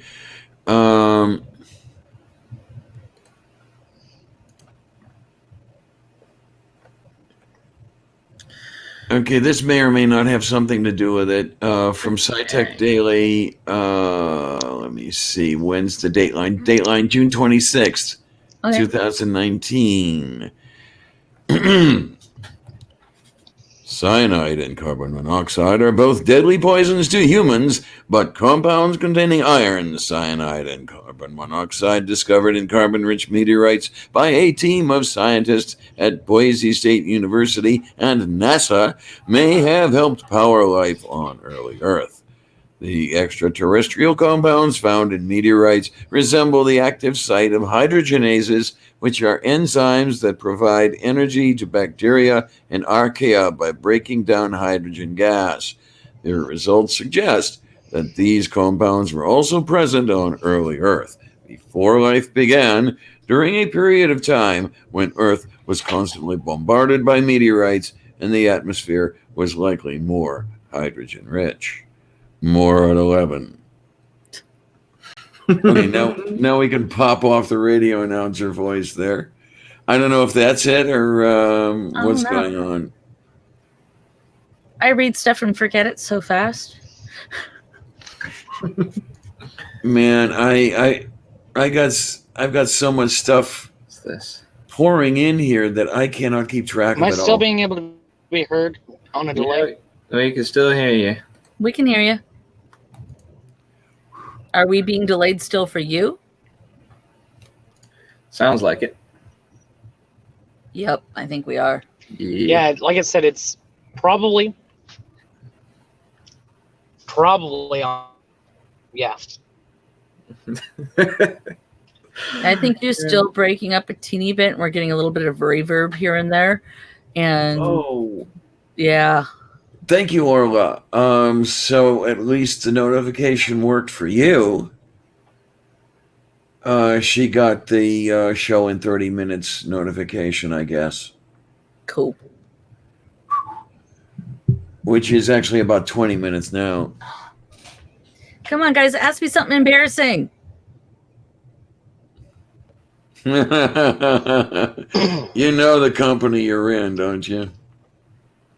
So it should be good if they just ask something.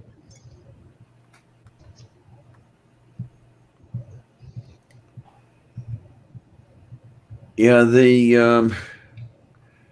I find StreamYard a little bit annoying. I used it this past Sunday because I really didn't have enough going on in me to set up an entire thumbnail and everything else. And that whole bit about signing in, you log in and they send you a code that you use to complete the login. So you're going from program to program. Well, me, I'm going from machine to machine because my broadcasting is done from one machine and my general purpose stuff like the email and stuff is done from another machine. Well, I can't speak now. Yeah, I probably should wrap things up at this end because I do need to sort some stuff out for this evening. So, Fair enough. Yeah. Thank you so much for hosting.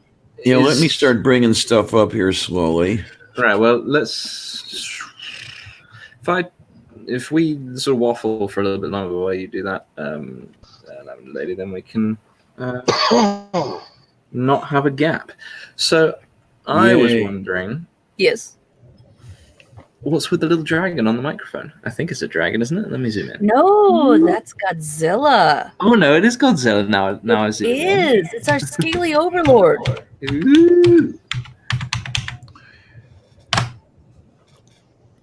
Godzilla is like, he's just amazing. Oh, okay. It's not going to let me set this up yet until... I take it that's someone that I know's rendition of Godzilla. And then a friend of mine, he ordered it a long time ago for me for Christmas, and it just came the other day. Ooh. Got me this guy. Oh, excellent. Isn't he Okay, but we adorable? can go over here. He's got fire breath too, but it kept falling out, so we just set him up as is. All right. He's would- exactly like the movie poster. I would point you at some of my shelves, but it's difficult to move the view around on this. Ooh, what kind of shells do you have? Dusty ones. Okay, that's succinct. All right, let me see what I can do here. I've got to be careful about how I do it, if you know what I mean. Yes, please don't damage any of your pretties. Okay, so if I pick this up, I see that spooky bed hair is first in my upcoming live stream here. I will bounce over in just a moment. No problem at all. I'm just getting stuff set up a little bit here because I'm not going to be able to set up the chat until we're finished here because there's a fight over who gets the camera. now let me see if I can do this.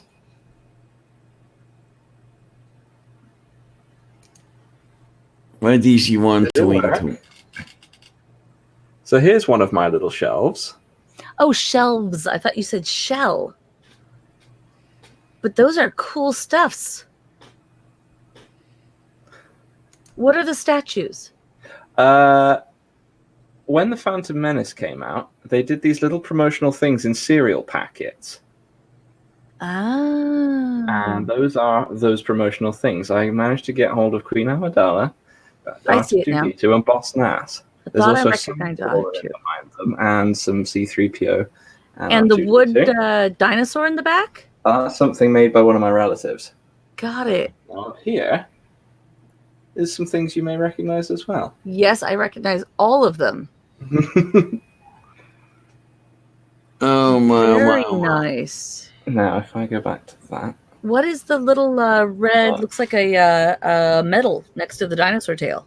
I don't know, because I've forgotten how to make this go back to the setting I want to use. Oh, there we go.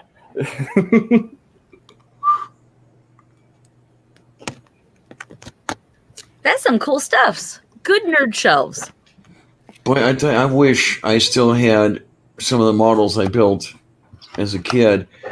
I have some still closed boxes Okay, the red that I thing- dare not open. No model would survive the little one over here. She'd tear the Yeah. whole thing apart. And the models are from this aerospace era of the 1960s. Ooh. So I had the had red the model Apollo. thing. Say again? No, sorry, I thought you, there was a. It's cutting in and out for a second, and I thought you'd finish. Carry on, finish your thing. Oh, okay. I had the 148 scale Apollo spacecraft, Launch Complex 14, from which the Mercury flights, the orbital Mercury flights launched. Gemini spacecraft, Mercury spacecraft, that whole thing, and I've got a Jupiter C with launch gantry, the whole bit like that. It's still in a closed box.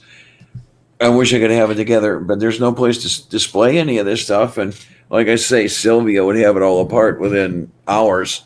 You'd need either a curio cabinet you could close, Yeah. or like hang it from the ceiling somewhere she couldn't get to. And with a cat that's almost nowhere. And then the space consideration would come into play because you're looking at the area I live in. Now, this is a one-bedroom apartment, so there is a bedroom that way. The thing is, they call it a bedroom, I call it a library. There are about 840 books back there on 6 bookshelves. That takes up quite a bit of room. There's Fair. barely enough for my dresser with my clothing because I can't, there's no room for it out here. I as you can see, I sleep here. This is, this is what HUD will let you have, but I'll tell you what, you're probably looking at it and drooling. Hey Growly? Maybe just a little bit. All right. Especially at the low price. Oh, that's the price is important, definitely. But it looks very comfortable and cozy. It does. It is. I like it. I really do. It actually has a kitchen I can use. The place I lived before I came here, the kitchen was an afterthought. It was built basically into a closet, if you will, and you could almost turn around inside. It was that close. I think you had like 2.5 feet between the edge of the counter and the edge of the stove and oven. How do you open a cupboard? How do you open the oven? It was a little difficult at times because it did get close. You had to come off to the side, open the oven door that way, and it would just about hit the cupboards on the other side as you pull the turkey out and all that shit and everything else. And we lived in an apartment where we had the range on top of the counter, and the oven, which never worked the entire time we lived in that fucking place, pissed me off, was the size of a microwave and over the top of the range. Okay. Growny, you were asking me about the red medley thing. Yeah. The that is a thing I got from a place where I used to do volunteer work with doing music workshops for disadvantaged children. Oh, that's awesome. Yeah, I was nominated for an award for doing because I'd been doing it for like 12 years at that point. Well done. Well, no, it wasn't quite 12. It was like between 8 and 10, I think it was, that I'd been volunteering at that place helping with the music workshops. I started going there as a participant and then carried on going there as a volunteer. When I was a kid, I really desperately wanted to learn how to play the drums. And being a Mormon girl, I wasn't allowed to because that's a boy instrument. Yeah. Mormon girls generally have the choice of piano, violin, or flute, or the usual. So they told me I was also doing 4-H, which I had pigeons and dairy goats, neither of which I wanted. I wanted to do pocket pets, which would be hamsters, rats, and things like that, and fancy baking and icing. Redneck parents say, no, you're doing to do dairy goats. Fuck, and got Nubian goats, the biggest goats you can get with the floppy ears. Anyway, so I told them, I want to do drums. I want to do music. And they said, well, you can't do drums, but you can do music. So you can pick an instrument, but if you do, the dairy goats have to go. Well, really? Oh, it's a hard choice there. I'll think about it. So since I couldn't play the drums and I did want to get rid of the goats, I went ahead and when we went to pick an instrument, I picked the one that I figured I could make the most horrible noises with. Mm-hmm. So I picked the flute, and because I could really make it shriek. Okay, then. The chat says, tell the Mormons you pick the skin flute. Yeah. And so the dairy goats went, woohoo! And I had the flute, and I knew I could torture my parents until they took it away. And I knew if I just quit doing my homework, my grades would drop, and then they take it away like it was some kind of punishment. So that was the whole plan, and I got what I wanted. I got rid of the goats, and I got to torture my parents until they took the flute away. Now, just 1 minute, we have a visitor. I don't know. Who do we have here? Hello there. Hey, hi. We can't hear you. You're very quiet. What's going on? Right, there we go. I should be coming clear now. Yes. Outstanding. Yes, I believe most people in the habit of calling me AZ, but it's Director, Arcator. I don't expect everyone to use the title. Arcator or Arc is just fine. Excellent. Greetings. This is an open invite, so I thought before I got to my regular show, I might drop in for a bit. Well, welcome. Very nice to see you, my fine fellow. Have we come across each other before? I don't believe so. So pleased to meet you. Oh, You very should nice to meet you go as well. follow I mean, each you might- other. I like to think that you're a serious man. Do we follow each other? I have no idea. If so, it's I been don't. quite recent. I don't think we do currently. Let me just look in the chat thing. We do. This wonderful gentleman, the Arcater, has access to some very interesting scientific reports that everybody should go and listen to. Oh my! Well. Right up my Akfu. All the cool kids know about SCP files. Aha! tell me, my dear friend, are you familiar with? Let me just get the number. Are you familiar with? Nope, that's not the right number. Oh, Orla, he is fun. 42. Why, yes, it's the answer to everything. Now the world's going to start over. Thanks, guys. Right, where is the bloody number? Oh, It never goes right when you're live, does it? Yes, nothing ever goes right. This is why I expect everything to go wrong, so I'm pleasantly surprised when it doesn't. On that note, I actually don't think I have a link to the stream as present, so I'm not seeing the chat. If anyone did recognize and greet me, I'm sorry. I'm not expecting that, though, either. Here we are. Are you familiar by any chance with SCP-1867?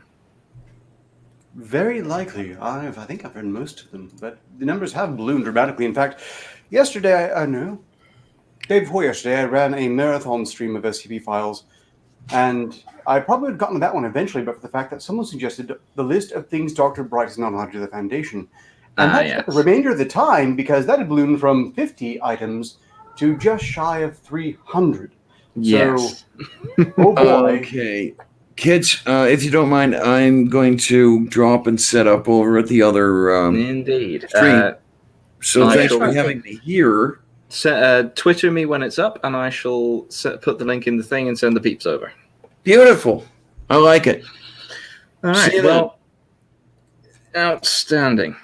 SCP-1867 would be, I believe, commonly referred to as a sea slug. That's not one of the X-Files? But the sea There are a lot slug of things that really do qualify for X-Files. For instance, it's still hard to believe that platypi are not at all But this- SCP material. But this particular sea I slug, agree. when you stand within a certain radius of it, will talk to you telepathically and refer to itself as Lord Theodore Thomas Blackwood, CBE. Ah, yes, that one. What was the number again? I think it was 1867. 7. Well, I will. I don't know if I'm following you on the twits, but I shall send you a link to a recent encounter of mine with this particular SCP. I don't know how wombats aren't one of them either with their square poop. Their buttholes are not square. How does the poop come out square? Wait, pardon? Wombats. They poop Wombats. squares. No. See, I've learned something today. Indeed. I don't understand how they can make it square. I'm guessing they have an internal trash compactor. They must. It comes out looking like Seems little brownie possible. nuggets. Let me just see if I can find something in a minute. I did not know this. I am going to learn more about this the moment we're done here. I should note, by the way, I have about maybe an hour spare before I need to prepare for my own show and guesting Ansgard Odinson, hypothetically. And apparently, at some point, the Australian government had an experimental run of trying to train the wombats for combat. So they had combat wombats. Outstanding. Let me just see if I can do this. Pardon, Here we Are they go. supposed to throw the wombats at the enemy? I don't know. They're damn cute, though. It just... I see so many incredibly comical ways that would go horribly wrong. As you see here, Wombat! as you see here, this is the live feed to SCP-1867's containment chamber. Oh, wow. He's very striking. Now, if you have a look on my YouTube channel, you can see that there is what could be called an interview, but is more like a storytelling involving this particular. If I'm not mistaken, Individual. doesn't this charming gent have connection to the perfect butler, one Mr. Deeds? Quite possibly. Now, what have I done? I've broken my file system, everyone. See, I expected this. Well, you should always expect the unexpected. Fearsome says maybe the wombats are playing craps. There we go. Funny little story. My grandparents had a dog named Craps, which is a dice game. I couldn't, as a child, distinguish between craps and shits, so I often accidentally called him shits instead. Yep. Mr. Arcater, is it? Are you in the group chat with the thingamydoodle? Yes, but which one? There's one on Twitter and the one on Discord. The Twitter one. Yes, absolutely. Right, I shall put something in there for you, which I now don't know where it is. That's the wrong group chat. Where is the one with the peoples in it? There we go. A group chat without peoples is a sad group chat. Well, it's not just the peoples. It's getting the right peoples. It's no good if I send true. it to the group chat with the wrong peoples. Well, that could make for very interesting conversations if you get in with the wrong peoples. I know. How many wrong people groups are you part of, Bad-Tempered Badger? I shouldn't say. I seem to be on the wrong side of a lot of debates recently. Any group chats with the wrong peoples where tentacles are involved, as far as I'm concerned, are the right peoples. All I know is that if you're on the right side of everyone, you're probably wrong. Fair enough. There you go. I have placed a thing in the place for you to peruse. Yes, I do remember that exactly. And also, I still could use a link to this present broadcast directly so as to promote it among those people who apparently want to see me now and again. Okay. I've been trying to look up you on YouTube directly, but, you know. It's always It troublesome needs to be doing that, right? Where have I put the link? Here we go. Problem is, as soon as I click on that, I'll be able to hear myself. And there it is in the thing.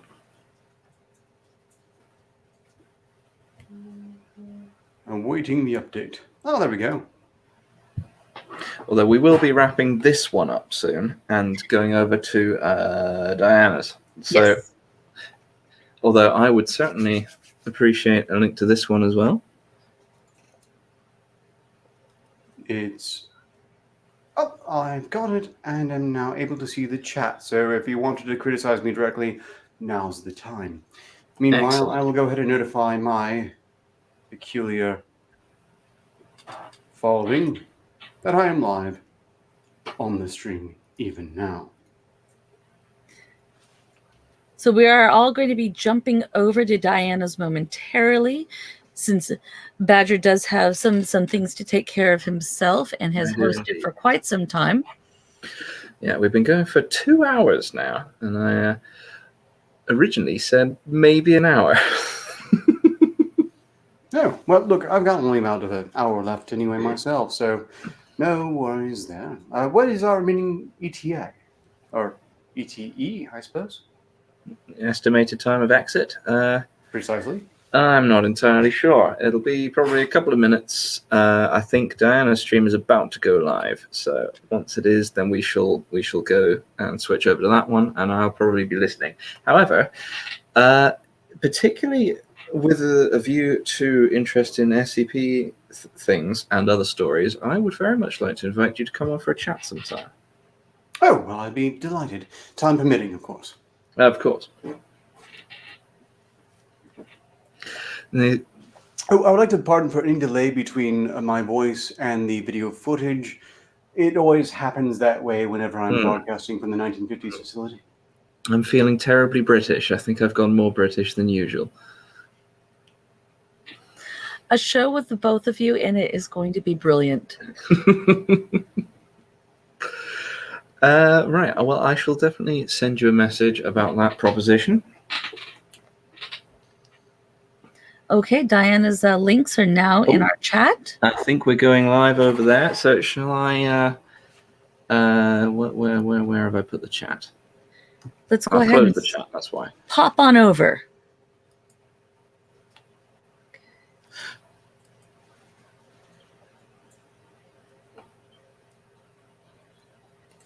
All right. So links to the new stream are in the chat. I'll end this one now and move over to that one. Although I will need to go and deal with some things. So thanks for coming, everyone, and thanks for supporting the fundraiser to move the Odinsons. It's rather important to them to get out of where they currently are. And besides, the state may be doomed anyway. Of course. Well, it most certainly is. I don't suppose you know which sites are nearby there. Not that we can reveal that publicly. Which sites?